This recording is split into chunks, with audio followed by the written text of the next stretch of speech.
turn to Michael Leiter, NBC News national security analyst, who is the former director of the U.S. National Counterterrorism Center. Michael, good morning. Good to see you. Good morning. Obviously, these are the early hours of the investigation, but the fact that it appears to be an explosive, that alone suggests a level of sophistication, and I presume raises the possibility there was help here.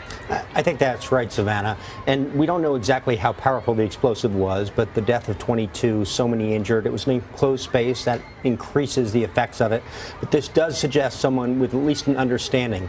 The fact is, though, today, you don't need to go to a place like Syria to get that understanding. You can get it on the internet, and that's what makes these attacks so tough to stop. I think what strikes so many people is the simplicity of this. You didn't have to. This suicide bomber did not challenge security at a venue. That's what we always think about. How tough is it to get in to one of these arenas? This person didn't even bother with that. He stood outside a perimeter near a hub of transportation and just waited for those people to pour out of that building. And as your previous guest said, as people were exiting, there they were. And this is a trend that we've seen more and more. We saw it in the airport attack in Turkey. We saw it in the airport attack in Brussels. The attackers know where the security perimeter begins, go just outside that where you still have a crowd, and that's where the target is softest. We've heard this morning that there's been one arrest. Presumably there may be more. What are investigators doing at this point? This is now, they've made a big step. They've identified the individual from elements at the scene. From there, you go out of those concentric circles.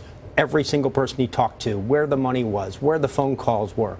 Right now, it is make sure no one else is out there plotting. From there, it's understanding how this occurred.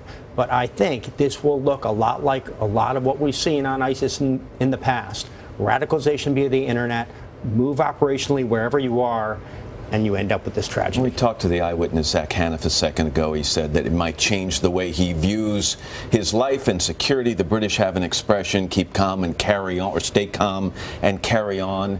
Does this change things in Great Britain, which has been the target of so many attacks over the last 12, 15 years? Well, I think undoubtedly, Matt, for the people who were there and saw this, it will change their perspective. But I think for the British people and for this battle, it won't change that much. And that's something the British understand from their fights against the IRA and Al-Qaeda and now ISIS. It will modify tactical elements of the security at places like these venues. But ultimately, this will be facing it with a stiff upper lip and going about their lives just as they did on 7/7 in London, just as they have in other attacks. All right, Michael Leiter, always good to get your perspective. Thanks for being here. Appreciate it. Hello, Today fans. Thanks for checking out our YouTube channel. Subscribe by clicking that button down there and click on any of the videos over here to watch the latest interviews, show highlights, and digital exclusives.